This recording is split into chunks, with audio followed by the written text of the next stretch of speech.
網友大家好，歡迎收睇收聽輕鬆揼步噏。呢一節就想同大家分享一篇關於阿姜嘅訪問內容，就係台灣 GQ 喺琴日啦，即係10號就有一篇訪問出咗街。而呢一篇深度訪談，我就覺得好值得同大家喺度轉述。咁跟住亦都會分享翻我閱讀完呢一篇訪談內容之後嘅個人感受，兼且我亦都覺得呢一篇訪問係好重要嘅。即係固然之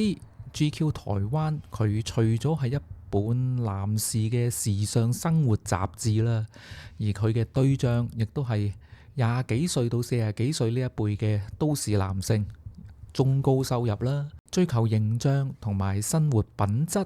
關心潮流文化、時尚、美容、科技、汽車、娛樂等等等等嘅內容，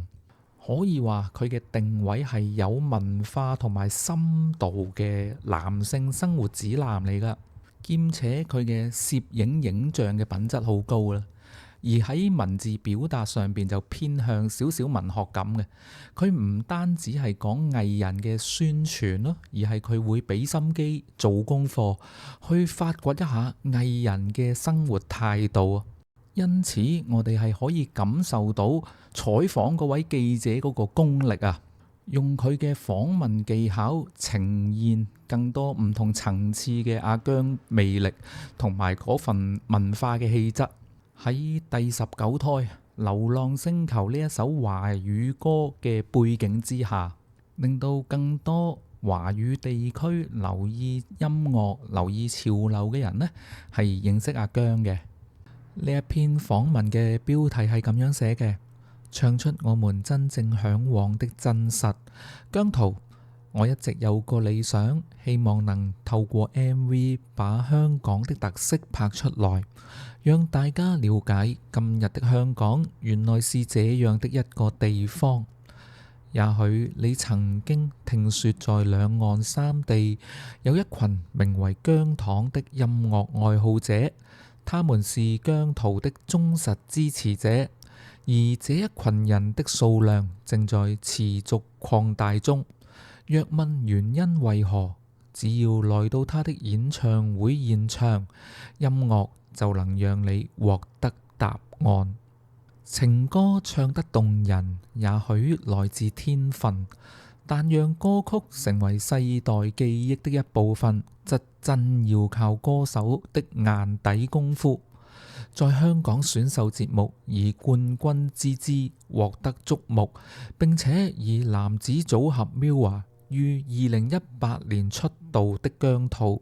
除了旋即便獲得香港第42屆10大中文金曲獎最有前途新人獎金獎，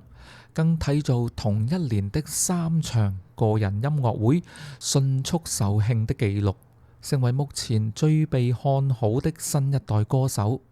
問問香港的年輕人，誰不會哼上一段他的勁歌？而這一股熱潮也燃燒至更廣大的華語流行音樂圈。今年在2025 GQ 潮流文化祭演出時，台下觀眾的熱烈反應，更是再次顯示了他的舞台魅力。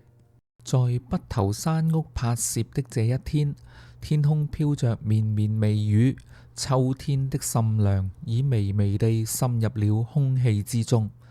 姜濤穿着黑色的 Kenzo 風衣，搭配輕鬆的 T 恤，一如他平日在這樣的季節會穿着的模樣，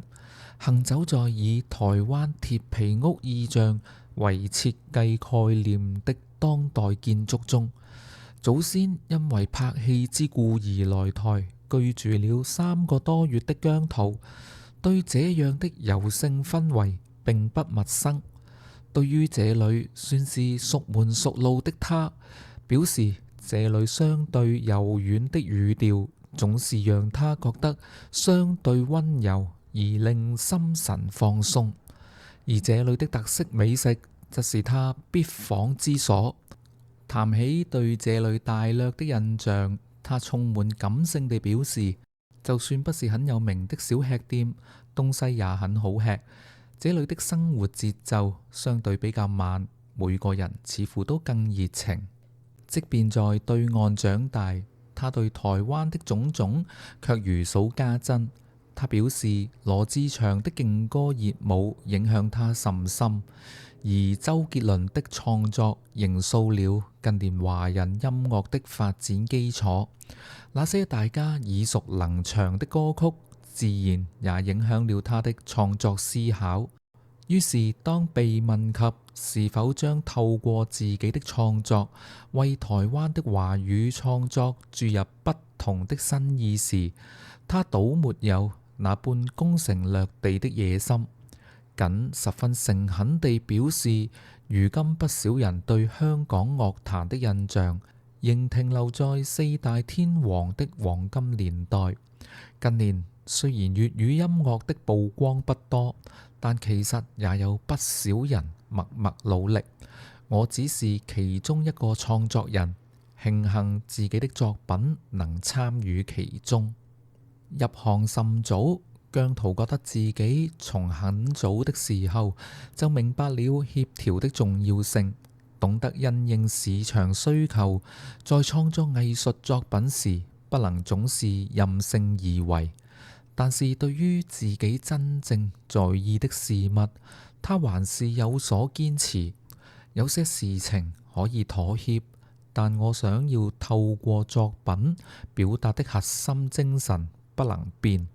我會聽聽各方的意見，然後用適合的形式表達。他在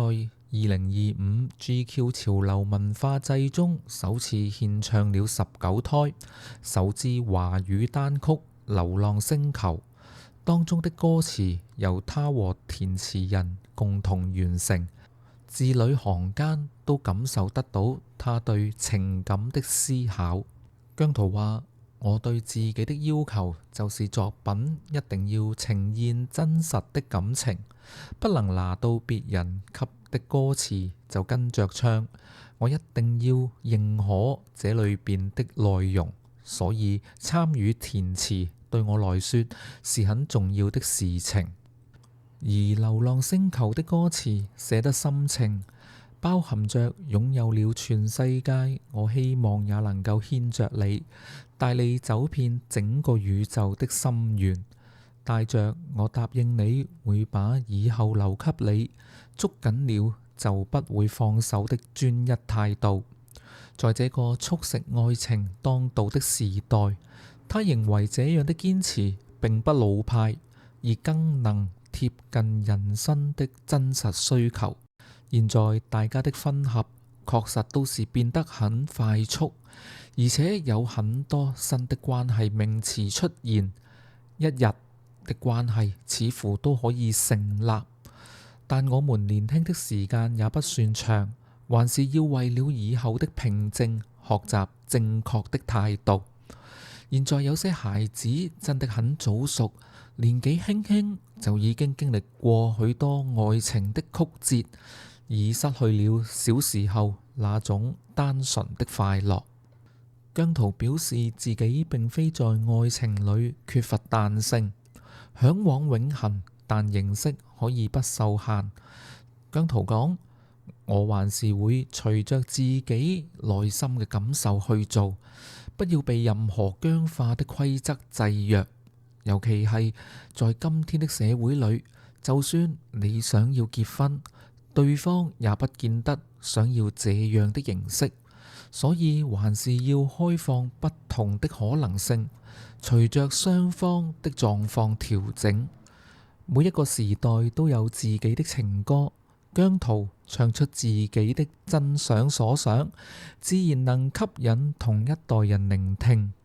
姜濤話：有的時候會聽到前輩談到前一個時代的音樂，好像比較好。我覺得其實每個時代的歌都各有特色，有自己的歌唱方式。所謂的時代感，只是一種濾鏡。我不覺得以前或是現在比較好，其實都很難比較。姜濤不趕着追隨他人的價值，堅持着自己的節奏，在多方的創作嘗試中一步一步建立出自己的音樂風格。隨着拍攝指示，依序換上印花上衣及針織外套。他表示自己平日喜好低調的黑色衣着，服裝最在意的是孩子的配搭。如今日這般的打扮其實並不常見，但在這樣的嘗試中，他也看到這些單品在自己生活裏的可能性，堅持所愛，但也保留一定的開放性。他的世界越來越豐富多彩，作品自然也能打動更多人。在微涼的空氣中，他放鬆呼吸。台灣的協議步調讓他自在微笑。接下來他就會再次起飛，返回香港準備12月的演唱會。而這短暫的來台行程已經讓他充飽電，可以再次在舞台上持續發光。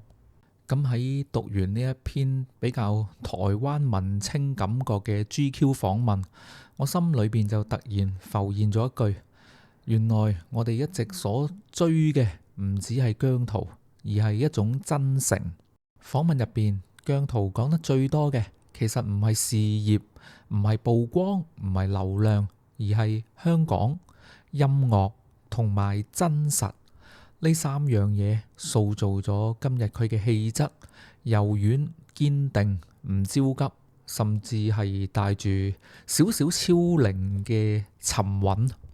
阿姜話：我想讓大家了解今日嘅香港。呢一句說話係好震撼咗我嘅。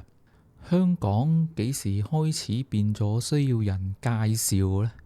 但係姜濤冇逃避，亦都冇淡化。佢話想透過 MV， 透過作品呈現真實嘅香港，俾其他華語區嘅樂迷欣賞。喺呢一篇訪問裏邊，我好主觀地感受到阿姜其實佢係講得好含蓄嘅。呢一個唔係市場策略，而係使命感。原來阿姜佢心裏邊嘅目標係用佢嘅作品記錄我哋而家生活緊嘅城市。呢一種諗法已經唔係一個普通嘅26歲歌手所擁有嘅格局嚟噶啦，係一個創作人嘅眼界。喺流浪星球裏邊有好多文字嘅內容，喺今日速食嘅年代可能會俾人笑太純情，但係姜濤嘅講法就係人生太短，年輕唔得幾多嘅啫，總要學習正確嘅態度。聽落好似好簡單，但係喺今日嘅世界，咁多人逃避承諾，害怕投入，反而呢一份認真係最稀有嘅。喺訪問裏邊，佢亦都講過佢嚮往永恆，但個形式呢就唔一定要一樣。可以話佢唱緊嘅唔係偶像式嘅甜蜜，而係現代人真實要面對嘅愛情難題。喺呢一段訪問裏邊，有一段我都好中意嘅。佢話呢度嘅語調柔軟，讓我覺得心神放鬆。即係我會覺得喺台灣工作又或者係拍戲呢，係佢喘息嘅空間啊，係一種將個心翻返去平靜嘅狀態，容易啲放鬆啲。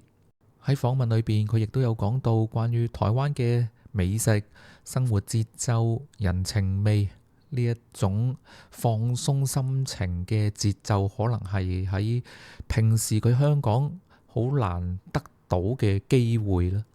佢亦都有講到有啲嘢係可以妥協，但係核心嘅精神呢就唔能夠變嘅。相信呢一句係所有創作者嘅痛嚟嘅。喺今日嘅樂壇娛樂圈，所有嘢都講緊市場，講緊平台演算，講緊流量公式。但係姜濤喺呢一篇訪問裏邊就透露咗，佢會聽意見，但係唔會盲從；吸收，但係唔會被牽住走；堅持，但係唔固執。